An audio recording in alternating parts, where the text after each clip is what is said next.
যদি আপনি সম্পূর্ণ জানতে চান তাহলে ভিডিওটি না টেনে শেষ পর্যন্ত দেখুন। তাহলে চলুন মূল আলোচনায়। খাবার খাওয়ার পর আমাদের পাকস্থলী এবং অন্ত্রে রক্ত প্রবাহ বৃদ্ধি পায়, যাতে খাবারটা ভালোভাবে হজম হয় এবং পুষ্টিটা ভালোভাবে শোষণ হয় শরীরের ভিতরে। তাছাড়া খাবার খাওয়ার পর প্যারাসিম্পেথেটিক নার্ভাস সিস্টেম সক্রিয় হয়। এই সিস্টেমের কারণে নার্ভাস সিস্টেম সক্রিয় হওয়ার কারণে একটু শান্ত লাগে, চোখ একটু ভারী ভারী লাগে, ঘুম ঘুম আসে। এক নাম্বার কারণ। খাবার খাওয়ার পরে আমাদের অগ্ন্যাশয় থেকে ইনসুলিন বের হয়। এই ইনসুলিন আমাদের মস্তিষ্কে সেরোটোনিন এবং মেলাটোনিন হরমোন তৈরিতে সাহায্য করে।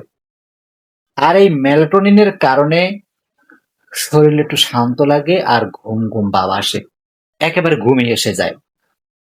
ভাত, রুটি, মিষ্টি জাতীয় যদি খাবার খান তাহলে আমাদের রক্তে গ্লুকোজের পরিমাণ বেড়ে যায়, আবার কিছুক্ষণ পর কমতে থাকে। এই যে বাড়তি এবং কমতি, এই পরিবর্তনের সময় শরীর একটু ক্লান্ত হয়, আর ক্লান্ত হলেই ঘুম ঘুম ভাব আসে। দুধ, ডিম, মাছ, মাংস, কলা খেলে ঘুম একটু বেশি আসে। এর কারণ হলো এই সমস্ত খাবারে ট্রিপ্টোফ্যান নামে এক ধরনের অ্যামাইনো অ্যাসিড আছে। এই ট্রিপ্টোফ্যান নামের অ্যামাইনো অ্যাসিডটা সহজে মস্তিষ্কে পৌঁছাতে পারে, আর মস্তিষ্কে যদি পৌঁছে যায় তাহলে তার কোনো কথা নাই, মেলাটোনিন বেড়ে যাবে। আর এরা মেলাটোনিন বৃদ্ধিতে সহায়তা করে, যার কারণে ঘুম আসে। সকল ঘুমের মূল উৎস হলো মেলাটোনিন। মেলাটোনিন বাড়বে, ঘুম আসবে।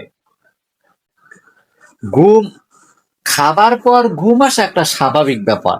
কারণ হলো আমরা যে খাবারটা খাই, ওই খাবারটাকে হজম করার জন্য আমাদের শরীরের যে শক্তি আছে তার বড় একটা অংশ এখানে ব্যয় করা হয়। তাহলে শরীর ক্লান্ত হয়ে যায়। তাছাড়া আপনি যদি বেশি খান আর যদি পর্যাপ্ত না ঘুমান, তাহলে ঘুমের যদি ঘাটতি থাকে তাহলে আপনার খাবার পর শরীর ক্লান্ত হয়ে যে ঘুম আসবে। এখন কি করলে ঘুম কম আসবে? ঘুম কম বেশি আসবেই।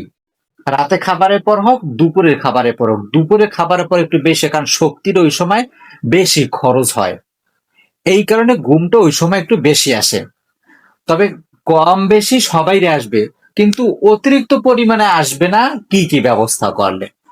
আপনি একেবারে বেশি না খেয়ে পরিমিত অথবা নিয়মিত খাবেন, এক নাম্বার কারণ। দুই নাম্বার কারণ হলো মিষ্টি জাতীয় খাবার কম খাবেন। তিন নাম্বার কারণ হলো খাওয়ার সাথে সাথেই আপনি শুয়ে পড়বেন না, 10 থেকে 15 মিনিট হাঁটবেন। আর প্রতিদিন পর্যাপ্ত পরিমাণ ঘুমান, যতটুকু ঘুম দরকার একটা মানুষের জন্য ওই পরিমাণ আপনি ঘুমাবেন, তাহলে আপনার খাওয়ার পর ঘুমের পরিমাণ কম আসবে।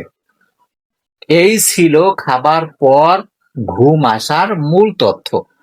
ভিডিওটি ভালো লাগলে লাইক দিবেন, কমেন্ট করবেন। সকলকে ধন্যবাদ জানিয়ে শেষ করছি। আল্লাহ হাফেজ। দেখা হবে পরবর্তী নতুন কোনো ভিডিওতে। ততক্ষণ পর্যন্ত সঙ্গেই থাকুন।